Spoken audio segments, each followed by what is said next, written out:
I think the answer is yes, but the challenge, that the shareholders are actually voicing big concern, calling for the head of Japan's most important company, is really quite incredible, and it just tells you how empowered shareholders, around the world, including here in Japan, actually feel. I mean, just think about it. 4 or 5 years ago, it would have been unthinkable that the chairman of the best company in Japan is going to be asked to resign by the shareholders. Now there's a real pressure point building up.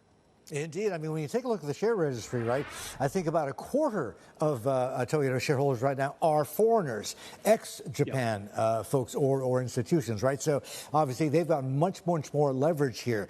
The thing is, though, I mean, where does it go from here? He manages to keep his job, okay, but the pressure is going to continue from activist shareholders like ISS or even Glass Lewis, et cetera, especially with regards to the issue of unwinding cross-shareholdings, yes?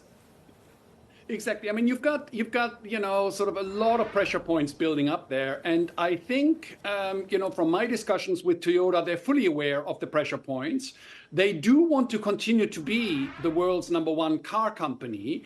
They've got the pressure points domestically from unwinding of cross shareholdings. But more importantly, strategically, the pressure points from made in China competition. Particularly in the EV space, taking market share, being very aggressive, around the world, particularly in the global south, that's a strategy that Toyota is going to address with great urgency.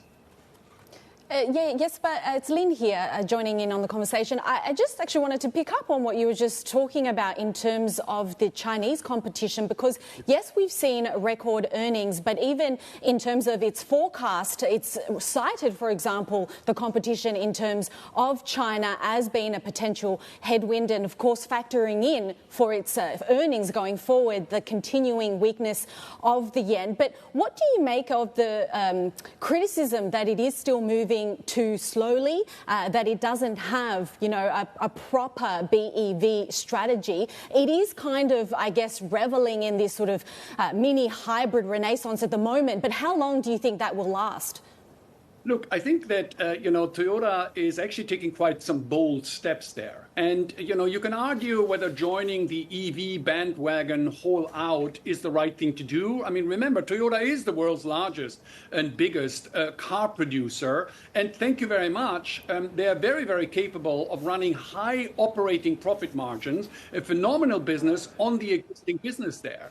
And, I think that, just a couple of months ago, that new strategy of actually building meaner and leaner and more fuel efficient, combustion engines / hybrid technology actually tells you that Toyota is convinced that the hybrid strategy is the right way forward. And as far as I'm concerned, I'm very, very happy to give them the benefit of the doubt.